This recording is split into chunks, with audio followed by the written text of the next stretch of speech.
When most business owners think of consulting, they picture expensive reports, generic advice, and a binder that collects dust. What if there was a consultancy built not just to analyze, but to actually transform profitability and personally? In this episode, Business Growth Talks, I'm joined by the leadership team of Cogent Analytics, Rob Braiman, Caleb Connerty, and Sarah Rose Mosh. Rob has been a previous guest, and I invited him to showcase how they do their consultancy differently. We explore how Profit Platform uncovers hidden growth opportunities, why the portrait of life is changing the way business owners think about success, and how a four-phase engagement model delivers results that actually stick. If you're a business owner tired of quick fixes and looking for real, lasting change, this conversation is for you. Hello, guys. How are you all doing? Lovely, Mark. Glad to be back. Absolute pleasure. I'm excited to have you guys, all three of you, on today, and we're going to go through why Cogent Analytics is a different consultancy business. So I'm super excited about this. But let's start off with you, Rob. What inspired you to start Cogent Analytics, and how has the vision changed over the years? I think if I really get down to it, Mark, I was a serial entrepreneur before I had the privilege of starting Cogent Analytics. I had about a decade working with another consultancy and really having a chance to immerse myself in the small business community. I think I had the privilege of working with over 1,000 business owners in doing what's called a discovery for Cogent Analytics. They called it a survey or analysis. And through that experience, I learned two major things. Number one, outside of my own journey as an entrepreneur, the journey for most entrepreneurs starts with a great idea and a lot of heart, but it isn't founded in the root of business. And decade of working with over 1,000 business owners, I realized how many times small business owners get stuck in the thick of thin things and not really think strategically about life and business and family and all the different ways that this business becomes a foundation of their life. So when I started Cogent, it really was because I didn't align with the value system of the firm I was representing. And I'll stop right there because I don't want to speak ill. But the vision for Cogent really was all about raising others up, thinking about being an entrepreneur, representing entrepreneurs, and trying to help people through that journey of growth and scalability.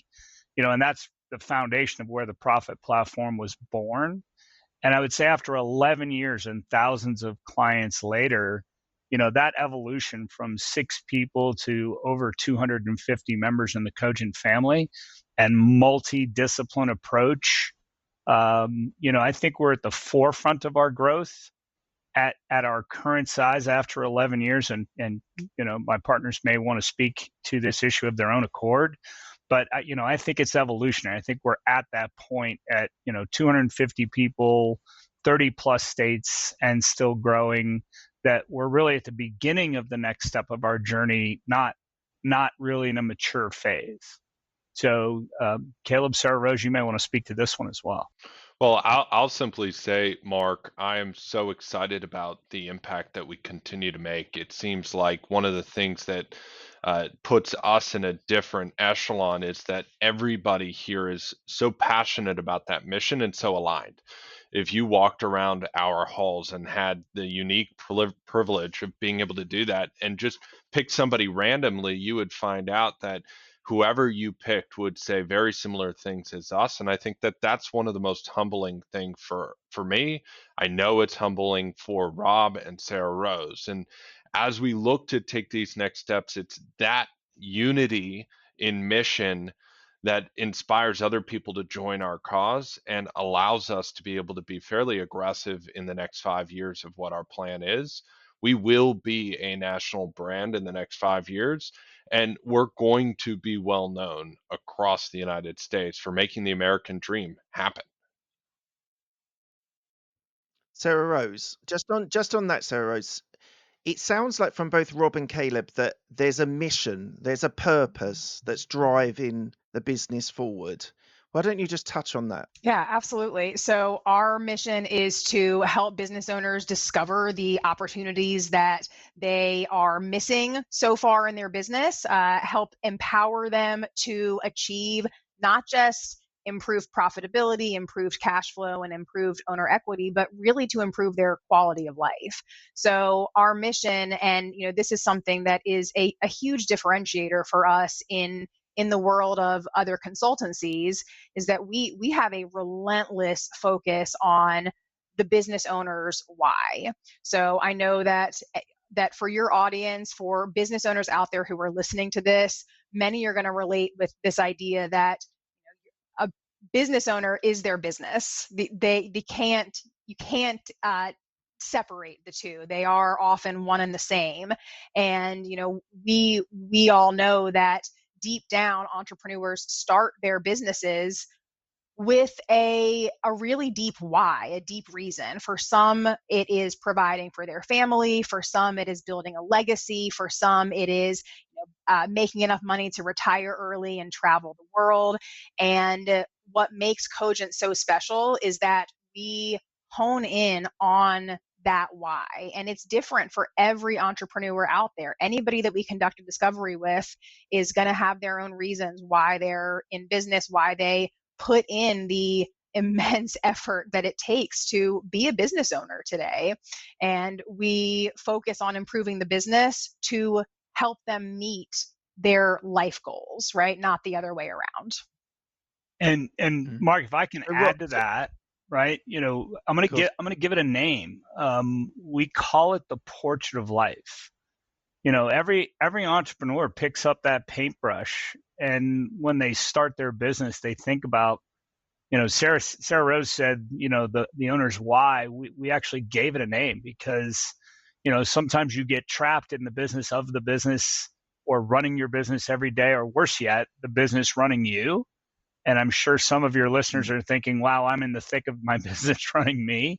And they lose sight of their why or their portrait. And the business is meant to feed their families. It's meant to feed their children. It's meant to feed those life goals. And moreover, it's meant to help support and grow their people and their families. So it's not a selfish thing in my mind. It's something that every entrepreneur knows whether they have 5 people or 10 people or 50 people, that personal responsibility that they have towards that staff, and not just where they're taking the business, but how do you raise that group of people in common cause, common mission, and common growth. That hopefully that brings a little bit of color to the client's why. Yeah, absolutely. So Caleb, why don't you answer me a question about how you differentiate between other consultancy firms, your competitors, because you do things differently, and you've talked about it. You guys have talked about it already, but why for you is it important to think about your clients holistically, and why do you think other consultancy firms are not embracing that sort of idea? Yeah, I believe that kind of that holistic approach is certainly one of the powerful things we do. Even more powerful than that, Mark, in my opinion, is the fact that we roll up our sleeves, sit beside the business owners, and are really implementers. We particularly obsess about that fact. We take ownership over the results. And to us, if we're invited into a business alongside a small business owner, it is imperative that we are driving change with that owner. We understand that change is really, really hard. We understand operating a business is really hard. And we do not want to be the Monday morning quarterbacks. We want to be in the fight with you. We want to be in the trenches supporting your goals. It's not specifically about a couple good ideas and then we'll sit back and say, why didn't you get this done? It's about doing it with you and showing you that it's possible to be done. And so for me, yes, it's really powerful that we have expanded our service offering so that we're not just representing a business owner with process change or organizational development or strategic planning or any of those other buzzwords, but we're getting in the weeds. We're helping you hire the right people. We're helping you have that next sales call. We're working with you to go through the financial plan so that we can make the right decisions and have that conversation with your vendors so that we can take the next step forward and invest in our people, invest in our growth, and make change sustainable. So if I was to boil it down to a couple things, the thing that I'm most proud of in how we work is we're an implementer first. We almost want to cross out the words consultant and say, we sit beside you and operate the business as a partnership, not to supplant you, but to recognize that it's hard and it must be done in a side by side manner to force change through the organization as the next step. I would then say we are incredibly good at being both broad and deep. And we haven't done it by hiring people that are supermen or superwomen. We have done it by picking out people with different disciplines and getting really good at working as a team because we are passionate at representing our small business owner partners. And last, we hold ourselves accountable just like we were owning the business itself. One of the biggest lessons for me when I was working early on at Cogent Analytics is Rob said to me, act as if it was your own 500,000 in the business. If you make different decisions with that in mind, then you're doing it wrong. You need to take personal accountability for the results in the business, and we do as a firm. Yeah, I want to piggyback off of that. So Caleb alluded to, this idea that consultancy really isn't the best descriptor for who we are at Cogent Analytics. And Mark, your listeners will likely, anytime they hear the word consultant, they're probably cringing inside, right? Yes. It's not a good representation of who we are. Even though Rob and I were just speaking about this morning, it's hard to find a term that is quite right. Implementer is much more on the mark. Advisor, partner, profit partner are all much closer to what it is that we're truly doing. Because the truth is, Mark, that there is no other firm out there. There is no other company out there that is helping small businesses at the level that we are.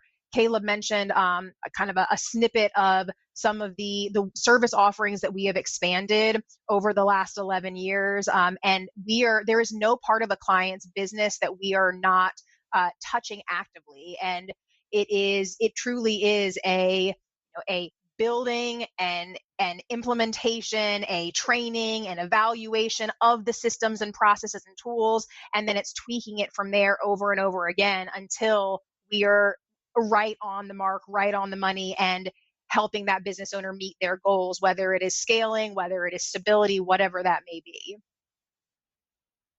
Rob, what I've heard a lot from you and your team is about people-focused businesses that you're working with. You're dealing with people. You're not just looking at the profitability, the efficiency of the business. Why was it so important for you to have a people-led business, a people-focused business? So I've got a core ethos. And I'll say it in two ways, right? I have a value system that I live by. It's honor, courage, wisdom, faith, perseverance, and loyalty. And it's tattooed on my back. You and I laughed about that last time we were together, right? And, the next thing that really has driven me for all of my life is a statement that says, raise others up and you will rise. So, I spend pretty much 24 hours a day, much to the chagrin of my spouse, looking at the world through those eyes. And, one universal truth, especially in the entrepreneurial community, is, and I believe Sarah Rose or Caleb said it previously, that for an entrepreneur, they are their business or their business is them. It is so personal. And, I've been in consulting per se, and I'll say that with italics, for 22 years of my life. And I've seen it done at the big box level. I've seen it done, at any one of a number of approaches or facets. And it always seems like in your question is the definition, which is, you can get to efficiency. You can you can make something more profitable. You can go in and do it for a short little stint. But if you're not dealing with the people in that business, if you're not starting with the owner all the way through leadership down to that newest member of the team, change just doesn't happen, right? It becomes a great idea for a short period of time, and then it gets, the baby gets thrown out with the bathwater, and everybody goes back to being busy. And being busy is fine as an entrepreneur, but it rarely generates true profit and ROI. And for me, fundamentally, you had to tie the people and the business behaviors or the human behaviors to really effectuating that change in the business. And I've had thousands and thousands and thousands of entrepreneurs that they'll go to business coaching, or they'll seek out some type of advisory services, and rarely do people understand that there's a person on the other end of that, right? There's a human being, there's a family, especially in the entrepreneurial world, that everything that they do every day is really about the person as much as it is running a better business. And I frequently say to my team, matter of fact, we just had this discussion yesterday, people and I'll say entrepreneurs don't want the better business. They want what the better business provides for them and their family, and they want what that better business provides for their employees and their families. So that's probably the driving force. Outside of my personal code, my lessons over a couple of decades is really they're inextricably combined, which Sarah Rose said earlier. Yeah, Rob. Rob mentioned, earlier him being a serial entrepreneur. Caleb is also an entrepreneur. My father is an entrepreneur. So all of us have this kind of intimate understanding of what that means, and what that entrepreneurial dream is, for better or worse. Absolutely. and Rob's point about raising others up and you will rise. We know that 99.9% of the transactions, the business transactions that happen in any given year or time period, are happening with small businesses. It's not the Amazons, it's not the Walmarts, right? Our economy is based on small business. And we also know that any individual small business all across the country, they're the backbones of their communities. And so when Rob is talking about raising others up and you will rise, like, it's not just lip service. We know that the impact that we are able to make on these businesses, in whatever industry they may be in, contractors, manufacturers, people who are making stuff, doing stuff, architects, engineers, when we are able to improve their business, their entire community improves, right? It's their lives, their families' lives, their employees and their families. They're able to give back more to their community. There is such an immense ripple effect that, what Caleb said earlier, it is incredibly humbling, the work that we do and the impact that we have. Yeah, I think one of the special Absolutely. things here is that, think of it this way: when you choose to give some of your money to a charity, you want to know that it's going to something that has high impact. So of every dollar I give to a particular program, what percentage of that goes back into the cause itself? 80, 85, 90%. When we look at the work we're doing, instead of working with big companies that are driven by processes and by shareholder value, things that are not as material and impactful to the community, it has much less ROI, much less impact than what are our efforts going to? What's the return for our efforts as an organization? In small business, we have a great ROI because we know those dollars are going back into the families. Those dollars are going back into the communities. Those dollars are going back into innovation. That's where it comes from. That is the American dream. It comes from the small business owner and the entrepreneur. Yeah, and that whole idea, someone else described it on another show about having a heart-centered or human-centered business. And I think that's really, really shone through from all three of you. So thank you for sharing that. Caleb, can you talk me through the Cogent Profit platform? Let's deep dive into one of your different products. Absolutely. So the Profit platform to us is a wonderful way to be able to communicate the the complexities or the different ways to look at a business in a way that's very relatable. To me, if you are going to work in a business, to be able to afford you to have opportunity, you want to be focused on a profit. Ultimately, you work incredibly hard to be able to protect your customers, to protect your employees, to be able to protect your ideas. And there's a return for that. That is not specifically about greed. It's not a four-letter word. It is about opportunity. It's about affording you a chance to be able to invest in other areas that we were just talking about. So when we think about working with a business, we think about it in really those six pretty simple terms. You got to have a great plan. You've got to know what you're doing, why you're doing it, and how you're going to accomplish it. So you've got to be able to approach whatever your marketplace and your trade craft with a great plan. You're going to have to sell to your customer, client, guest base, whatever it might be. You're going to have to advocate for yourself so that people understand you exist and your work is great. In the spirit of Oxygen that, in the room. it is the oxygen in the room. In the spirit of that, once you've sold something, you're going to have to do some form of process to make sure that your product or service is able to be delivered at what you promised. Obviously, that's where all the friction exists, right? Between the salespeople and the operations. You've got your commitments, but then from there, that is the people. How effectively are your people both advocating for you and working those processes in a functional way so that you can make sure that you're moving this organization against the plan that you set? And for me, the way to control that, and we believe this at Cogent Analytics, is good functional measurement, whether it's in measuring how many widgets are done or how many actions are taken or the financial impact of those things through good, effective financial management and strategies. We see that as the measurement pillar. So they're all kind of integrated to be able to support that sixth and most important item, which is profit and effective cash flow.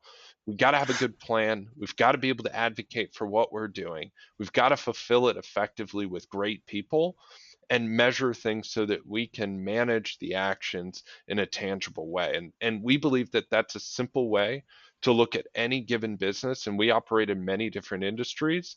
And we found it a great talking tool as we entrepreneurs nerd out about our businesses together. Rob, what are often the most common pitfalls and where companies are actually losing profit?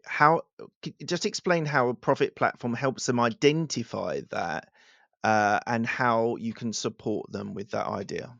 Caleb just did a really eloquent representation of the profit platform. I'm just going to distill it down into lay terms, right? You got to generate revenue. And I don't care, Mark, whether you're a $200,000 business, a startup, or a multi-billion dollar multinational organization. You have to generate revenue. You have to hire, develop, train, and evolve good people.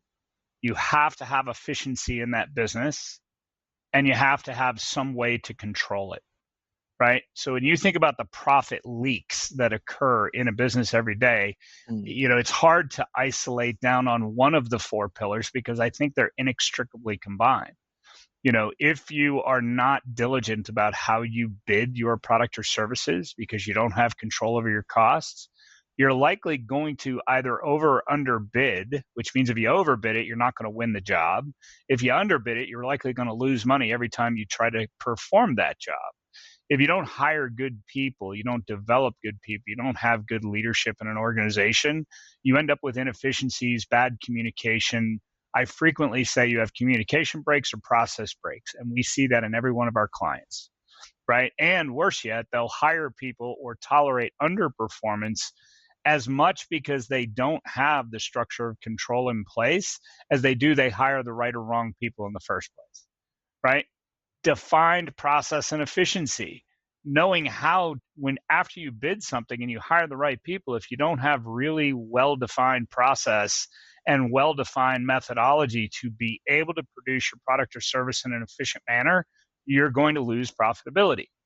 If you don't have a control point or some form of way to advent or accentuate communication within that organization, those control points called measurement. And I don't care if it's financial or operational, Mark, you're going to lose money. And the worst part about this story for an entrepreneur, the first dollar you give away in a business is called profit. And if you give enough dollars away while you're conducting business, then you lose money, right? And for an entrepreneur, that's very personal. If your industry median is 10% or 12% or 15%, frequently we will walk in the door to a client when we initially do our discovery, and we will find areas of inefficiency, whether it be in business development, people, process, or measurement. And we try to bring that client and their team back to how are the leaks happening in the first place, right? We believe an owner or an entrepreneur has to take ownership of those areas of opportunity that are occurring in the business. And it starts with creating those problem or opportunity costs and identifying those profit leaks. Because in those profit leaks, that's usually what's affecting. If you listen to the first 15 minutes of this podcast, we talked about people and process and change and how to have a positive impact on your people and your business. And when you're not as profitable as you should be, that has a very immediate impact on everything that we talked about just before. And it's called profit. Profit is not a dirty word. It is, and I interrupted Caleb, it's the lifeblood, it's the oxygen in the room. And you have to be able to run a profitable business to be able to give back in those ways. And that, don't get me wrong, right? Profit, sometimes people have greed, right? Some people want to fill their pockets and just be greedy. That's not normal for entrepreneurs. Most entrepreneurs are eking out their stake in life, and they're trying to have a positive impact on their community and their people and their customers and their vendors, right? That's why, and their families, right? That's why we tried to give people a pillarized system that they could make the complex thing called business and distill it down into very core concepts that they could own, they could have an impact on, and they could dedicate the appropriate areas of opportunity to protect that really hard thing called profit. And sorry for the very long answer, Mark. I get very passionate, as you well know. That's great. Well, I want to add to that I love just your a little passion. bit, because you specifically said, hey, what is one of the most common issues that you see that's impacting profitability? And I want to say specifically, we're frequently seeing that issue being business owners being run by the business more than they're running their business. And so that often is happening because they're so passionate about what they do, and because and as we say with familiarity here at Cogent, there's some common traits between entrepreneurs. They're independent, they're driven, they're skilled, they're high achieving, they're hardworking, they're resilient, they're Ambitious. aspirational. And because of those things, and a lot of your listeners probably are nodding their heads, yes, that's me. They put their head down and they try to solve the issue themselves, and they don't look up and think about a different way of solving the problem. We don't believe that every single prospect or entrepreneur company is the perfect fit for our implementation system, but we absolutely believe that the discovery, which is the pick the head up, look around, and think about what you are trying to achieve and where you have moved the needle thus far, is impactful, because that is the most common issue. I think I didn't. Yeah, no. Can I just make one point? I think it's important to distinguish. To be able to work out your profit, you have to start measuring. And maybe Sarah Rose, you can talk about this. You have to measure your business, whether it is profitable. So KPIs and sort of working at key performance indicators and sort of metrics that you can track to see profitability, but also see impact that you can do that. How do you guys work with a company that isn't really measuring those activities? How do you go in and have that difficult conversation and sort of say to them, look, you need to start measuring your widgets, the cost of these things that are really crucial for your business to be profitable? How do you go into those conversations about measurability? Well, I think there's two. So it's Sarah Rose, go Well, ahead, please. It starts with it starts with the discovery. That's what I was going to say, and then I wanted to speak more about the discovery. But Caleb, go ahead. Well, I Yeah. simply would say there's two things that I think are important to distinguish here. First, how would we be successful with somebody that might not have a good measurement in place?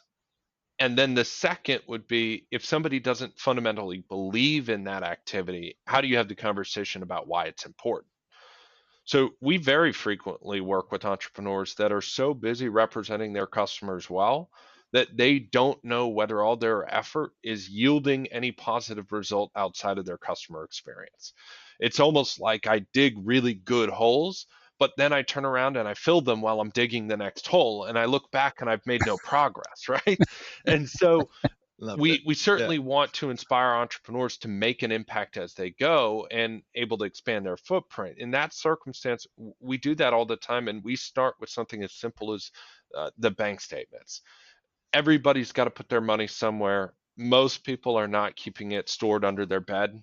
No matter how busy they are interacting with the bank. And in that circumstance, we're able to go to the financials and get a good sense and really reconstruct what that picture looks like from what is coming in and what's going out. Is it going to be as complex as working with an organization that has a sophisticated measurement system? Absolutely not.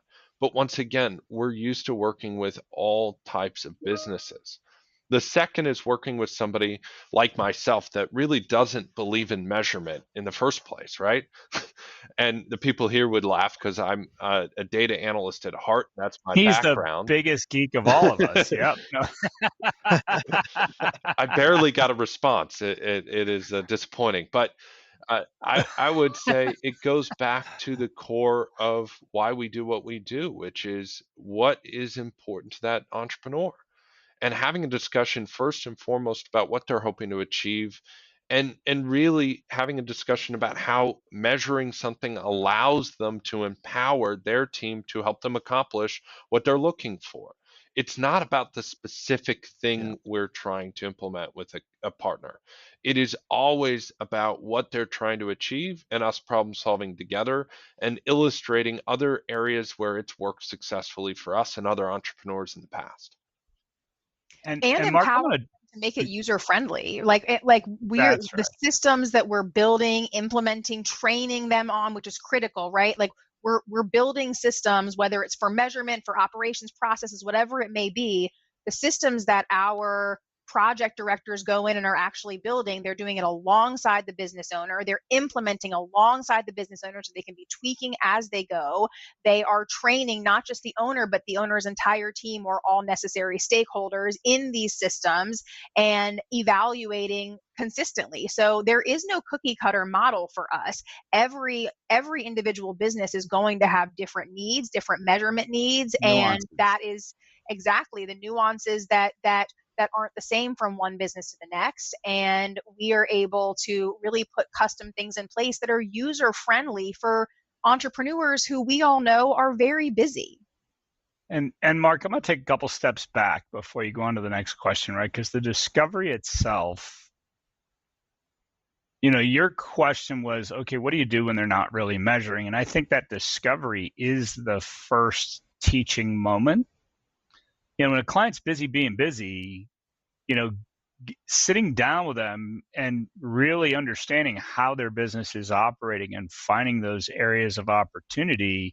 Yeah, we use measurement, financial and operational, to make that determination. And when we're working with clients who really have a limited experience or background in working with financials and operational measurement, it's bringing that down to lay speak and taking them through the teaching and implications of why it's important.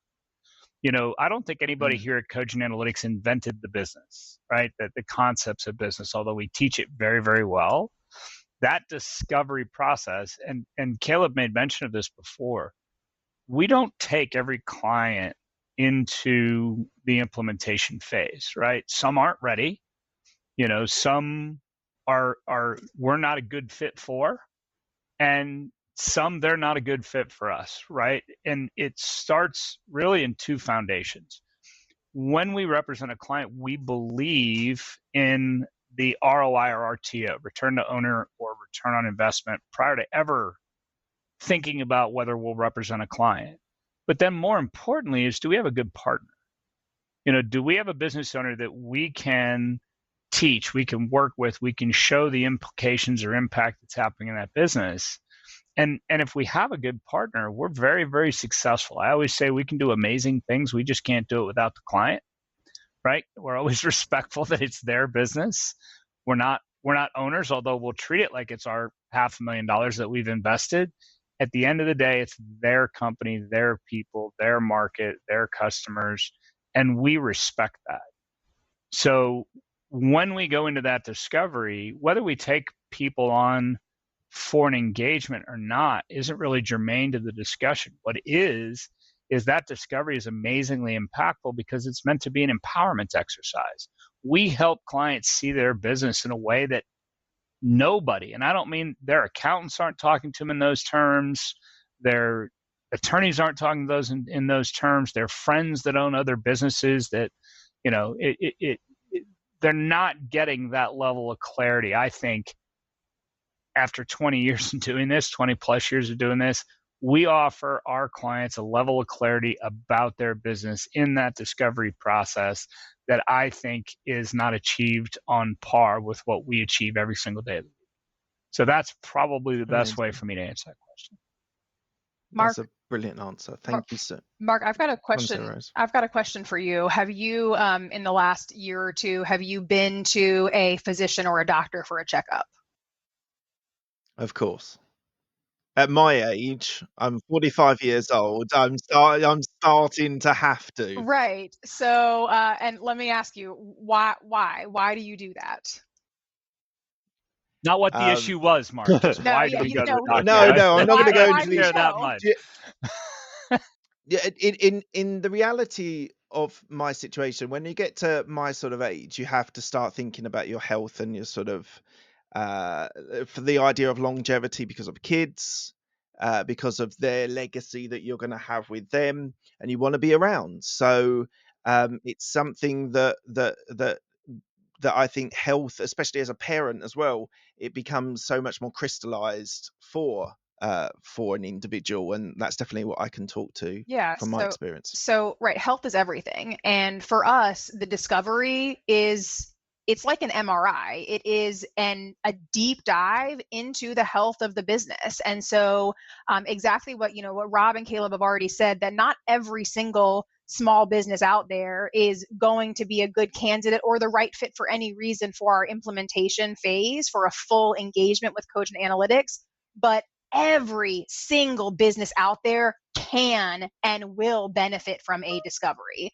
The discovery is an immensely impactful tool, just like you going to the doctor, getting your regular checkup, right? They're telling you how your blood work looks. They're making sure that the aches and pains are just the things that come with aging and not a sign of something more serious. That's exactly what we're doing for businesses, right? We are really doing a deep dive and looking under the hood, and it goes so far beyond just the financial analysis. It really goes into the people, the culture, the operations and missed opportunities. And the discovery itself is definitely a standalone, deliverable is not quite the right word, but it is a standalone experience that has immense benefit for entrepreneurs. That's brilliant. Right. So let's move on to the portrait of life. This is a very unique concept that you guys have created.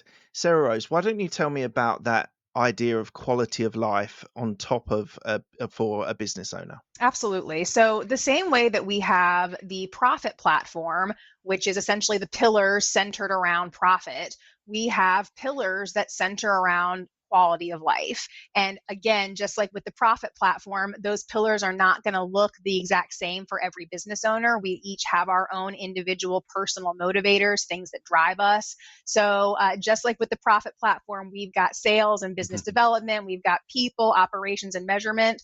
For the portrait of life, we have community, right? Are you spending time with your family and friends, with your community? Do you feel connected to your community? opportunity. We have personal health, right? Are you taking the time to take care of your personal health? And that's mental health, that's physical health, that's how you're eating or not eating, right? That's, are you stuck behind a desk all day, or are you actually able to get out in the sunshine and take a walk? And then we have interests and hobbies, right? So I'll circle back to that one in a second, because I've got a great story for you about that. But are you able to spend time doing the things that you love to do? And then last is your own personal portfolio, your personal wealth. And each of those different things, different parts are going to resonate more or less with different people, right? No two humans are exactly alike. And so our job with the Portrait of Life is to use it as a tool to really draw out of our clients, of business owners, what it is that fulfills them, what it is that is driving them. We talked earlier about all of the different traits that many entrepreneurs have. And the biggest one that keeps surfacing again and again and again in the thousands of clients that we work with is that entrepreneurs want to be good providers, right? They want to be good providers. That means something different for different people, but that's what it boils down to. So really quickly, I want to give you just a quick anecdote. We had a client that we've partnered with for a while now, a manufacturing company.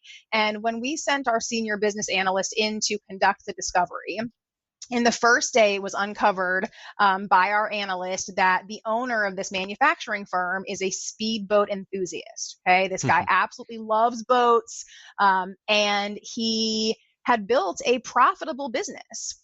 So he had, over the last couple of years, invested almost $400,000 into building the speedboat of his dreams. Okay, gorgeous, amazing boat, can go Amazing. 200 miles an hour across the lake, right? Like, incredible machine. Our analyst finds out on day one of the discovery that after owning this boat for 2 years, the owner had never gotten the boat wet, had never put it in the water. True story. Because he's so trapped working in the business that the man didn't feel that he could take a day off to go get his fancy fun toy out on the water. So I use this anecdote to illustrate the point that profitability is great, right? Like, we want that for all of our clients, and that is certainly something that we help them achieve, right? True profitability. But quality of life is just as important. And if you are so stuck in your business that you can't get away to see your grandkids' school play, if you're missing your kids growing up, if you bought your Sarah dream Rose, boat and can't get in the water. You missed the end of that story. We actually got a picture with the client that had the boat on the damn water. It was awesome. Yes. Amazing. It was awesome. That's the kind of thing, right? And we celebrate, we celebrate our clients' financial wins. That's a given. But we honestly, more so than that, we celebrate those moments when our clients are taking their first vacation in 5 years and they're not glued to their cell phone, right? We're celebrating the moments where they're giving them their life back. Exactly, where they're calling us and saying, hey, we're just checking in, but guess what? We got to leave work at home at 5 o'clock today and go home and actually have dinner with the family, right? So that's the kind of impact that the Portrait of Life has. And that the Portrait of Life is this also just immense trust building tool, right? Mark, you can imagine that if I'm sitting here and essentially interviewing you, how important is your community to you? Who are your family and your close friends? How much time do you spend with them? What are your hobbies? How is your health? There's a level of vulnerability there that begets trust really quickly. And the last thing I want to share with you about Portrait of Life specifically, the United States Chamber of Commerce did a study in 2023 or 2024 and found that entrepreneurs have a 17% higher risk of heart attack, a 45% higher risk of stroke, and a 12% higher risk of hypertension than the general population. Okay, so when I'm asking, welcome to entrepreneurship. Right, like exactly. I was just thinking they don't show that on Instagram when you're seeing the Lamborghinis and things like that. You don't hear those stats, do you? Right, but those stats are real and they are scary, and that's something that it just doesn't have to be that way. But like we said at the top of the show, there's no one else out there helping these small business owners, and that's what we exist to do. Thank you, guys. That was amazing. I think as a business owner, as an entrepreneur, you often forget the people around you. They need you part of their lives, and it is very easy to be focused on your deliverables, on delivering for your clients, and often it gets forgotten, and that those people around you, whether it's family, friends, community, work, whatever it is incredibly important, because you're doing that work for them, to be able to provide for them, to be able to support them. And I think it's a unique and very interesting and a wonderful aspect to bring that into your business. Moving on, the 4 phases of business. Caleb, can you tell me about the 4 phases of business, please? Yeah, the 4 phases, as we see it, is in our engagement with our client, correct? Yep. Yep. So Right. uh, I'm going to steal Sarah Rose's analogy of the medical uh, example. And so when we look at a potential partner with us, a client, we really think of that first step as that MRI. We're not sure that every single client is perfect for our implementation team. Their circumstance might not be the right fit. So our first stage is, let's partner with our client. Let's evaluate the current health of the business. Let's understand what motivates them and if they could be the right fit for anything beyond that. If there are substantial positive impacts that could happen in the partnership, and we believe in the ownership and the leadership team at that client, we will move on to a stage that's similar to surgery. It's really high intensive. We are sending, uh, whether it be one person or multiple people on site with your team, to be able to make change alongside of you. I talked passionately earlier about the importance of being able to roll up our sleeves and work alongside our owner and really create change. But change isn't fun. Change sucks. It's really hard. And that is something we got to make sure we're ready for. It's very similar to surgery. Surgery is scary, surgery is painful, surgery is invasive at times, but it is meant. Sometimes you got to break things before you fix them. So we come in and we work alongside your team to be able to make a difference in this stage. And it's intense, it's hard, but it's impactful. Coming out of surgery, really, there's that important stage of rebuilding. It as we see, is physical therapy, where we are still working with your team, but your team is able to carry the mantle in a much different way. They're able to take action on their own most of the time, and then with some slight tweaks. Now, I don't tend to be good, and if you look over my shoulder, you would see a physical therapy chart that is empty, actually.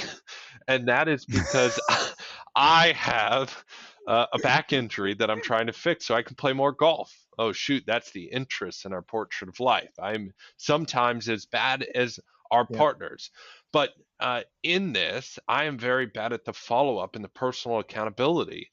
So I need a partner to hold me accountable, to make sure that every single day I continue to do my own personal physical therapy to get better.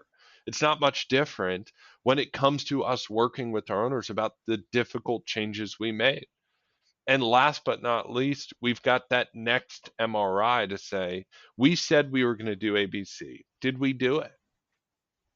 That's the accountability piece. More on us, Cogent Analytics, and our partner, that entrepreneur, than anything else. It's important to say, do we have that mobility back? And are we able to take the steps as an organization that we believe we could before? And in that last stage, the hope is the business has evolved, right? Which, if you think about, and I'm just going to give a timetable to that, if you think about whether it be 6 months or 1 year, if we partner with our clients appropriately, they're able to grow during that period of time. They're made better during that period of time. And what we frequently see is revenues grow, profits grow, cash grows, equity value grows. And once a business owner gets their control back, and now all of a sudden they're running their business instead of their business running them, now they're thinking about what that next journey can be. So it becomes evolutionary. not just a static, yeah, we do it because we want to hold ourselves accountable. We want to make sure that we accomplish those goals and objectives that we started with. But the best part of it is when a client's coming back to us and saying, okay, what's next? Right? That's the really exciting part, is because now they've evolved to something one step beyond where they started. So sorry, Caleb, I just wanted to Yeah, dovetail it's on. the client that calls me up No. at 7 o'clock, 8 o'clock, 9 at night, excited. I can barely say hello by the time they've started spilling what the next idea is. That happens all the time. All the time. So answer me a question, and this is for whoever wants to jump in. Why is the industry standard that you do 6 weeks in a business, you do the analysis stage, you write a report, and you leave? Because Why is it You want the that not ugly everybody is in it answer? for the right reasons. I mean, that's the truth, that not every consultancy is in it for the right reasons. And Yeah, it makes it hard for the ones who are to stand out when there's a bad rap out there. So I can tell you 1,000 different consultant jokes, just so we're clear. I can tell you Right. every joke that you could ever possibly want to hear, and every once in a while somebody will give me a new one. You and I in the first show, Mark, we talked about the binder guys. And there's a lot of binder guys out there, right? That's why consulting has the reputation it does. And, I think I will loathe the day. I don't think we will ever turn into that.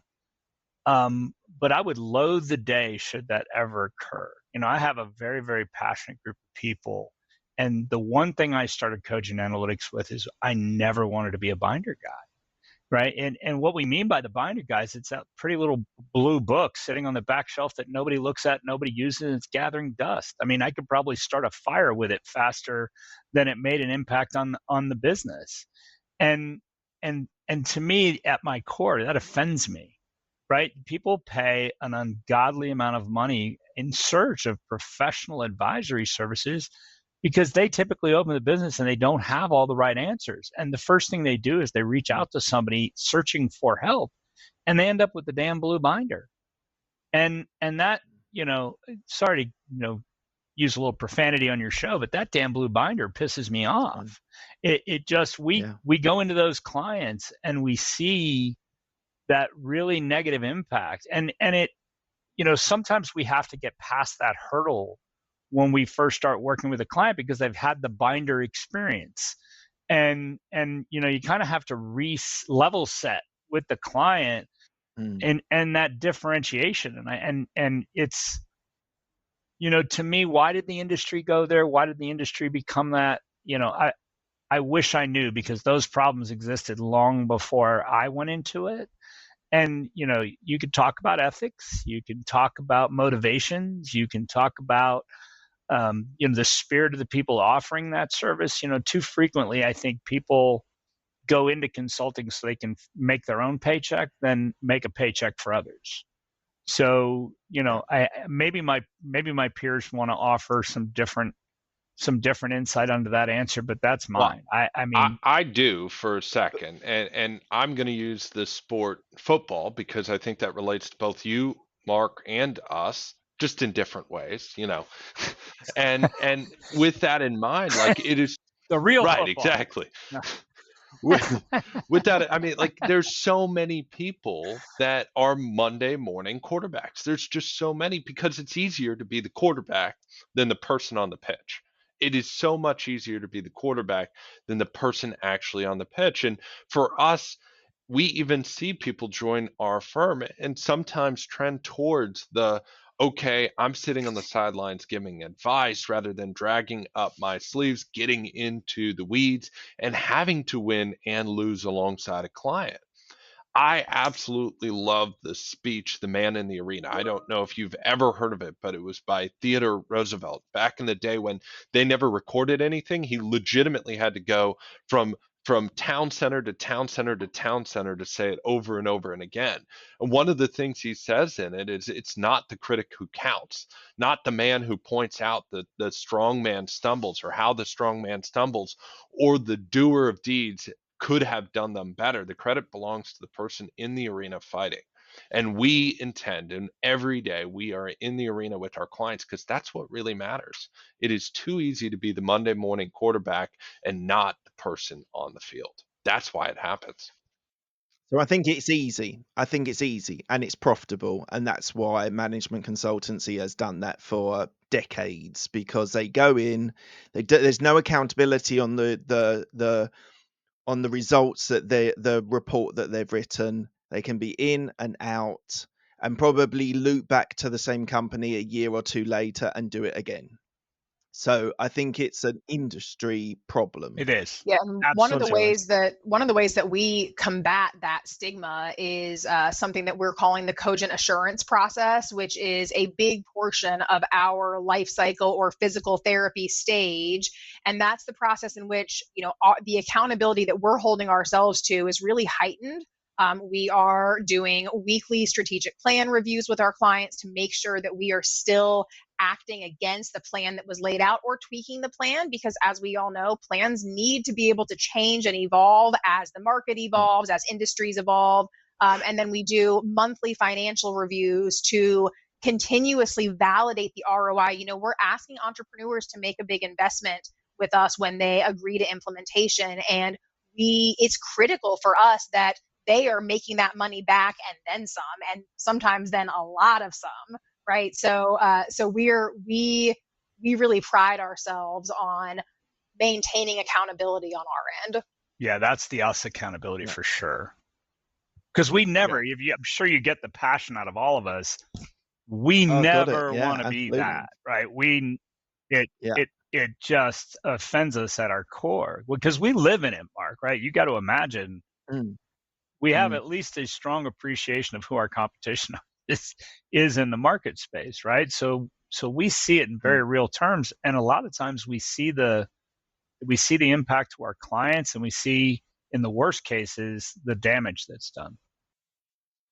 Yeah. Sarah Rose, how do you communicate your brand?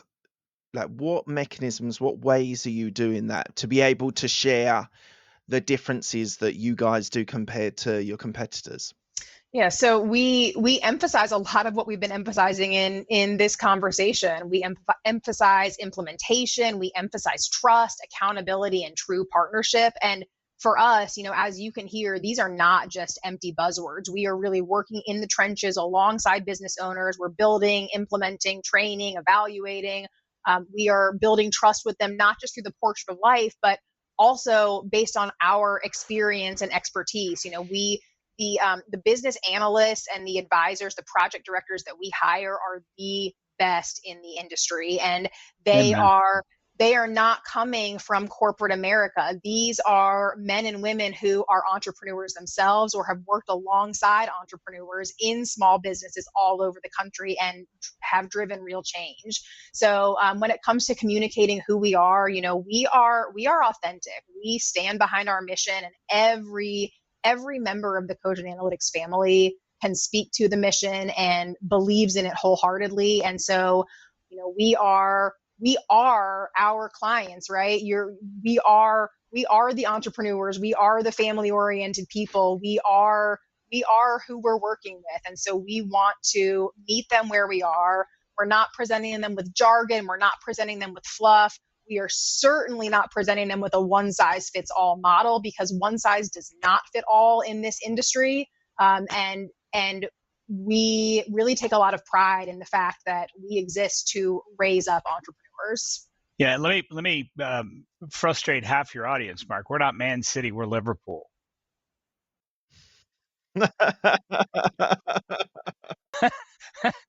I'm gonna get a bunch of nasty grams, right? You're gonna post this, and you're gonna get I'm gonna get the comments. I'm gonna hit the comments. Get blown up, right? We're at least Liverpool 2025. How about that?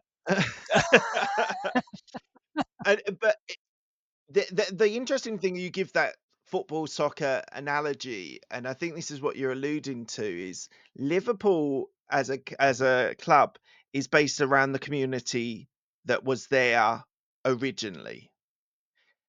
And for some of the American audience, the Man City are people that have brought money in and then built a team from there.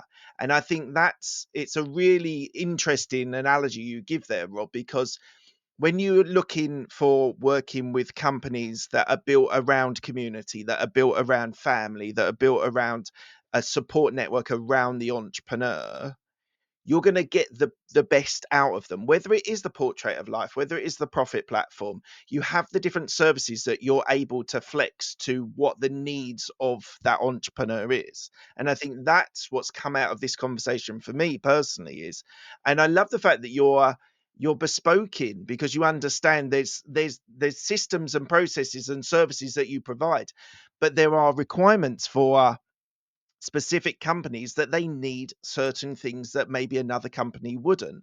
Caleb, why don't you talk about that idea of being able to flex the style and flex the way that you're implementing these different products and Well, services? anytime that you really want to be able to form a partnership, it always starts with good listening. And I think that a discovery done well or qualifying a business to be a partnership, we need to listen twice as long as we talk as it relates to what that business owner is seeking and what they have capability to do. So that discovery process is built very specifically for us to listen to many people in the organization, not just the entrepreneur themselves, but who they choose to put around them. And that allows us to look back and look at our team and say, okay, based on what we're hearing and our experience from listening to thousands of other businesses, what has had the biggest impact with this business owner? And from that, we build out an implementation team, whether it be people that are experts in analysis and analytics, people that are experts in people and process, people that are experts in Counting, sales and accounting. Marketing. So we've developed the marketing. specialties in our own team that allow us to be able to pull different talents together in a way that that business and entrepreneur doesn't have access to at the same level, because we're representing 1,000, 2,000 businesses. And so we've got the economy of scale on your behalf. We, the entrepreneur, have built that so that you, the entrepreneur, can take advantage as you grow. It wouldn't make sense for you to have a full of XYZ, but to use them in a partial way, a fractional way, let's say, it allows us through listening effectively to be able to pull the right skill sets together so that you can have the best solution for yourself. Yeah, solution setting without the redundancy. Absolutely. Truly bringing subject matter experts to the game and making a difference at a price point that is wildly affordable, right? I mean, imagine trying to, as an entrepreneur, trying to hire a marketing manager full time and what that would cost, hiring, an accountant or a bookkeeper full time and what that would cost, when we offer those services fractionally at a rate that's incredibly affordable, and like you said, it's bespoke and tailored to the client needs. Lastly, this is for you, Rob.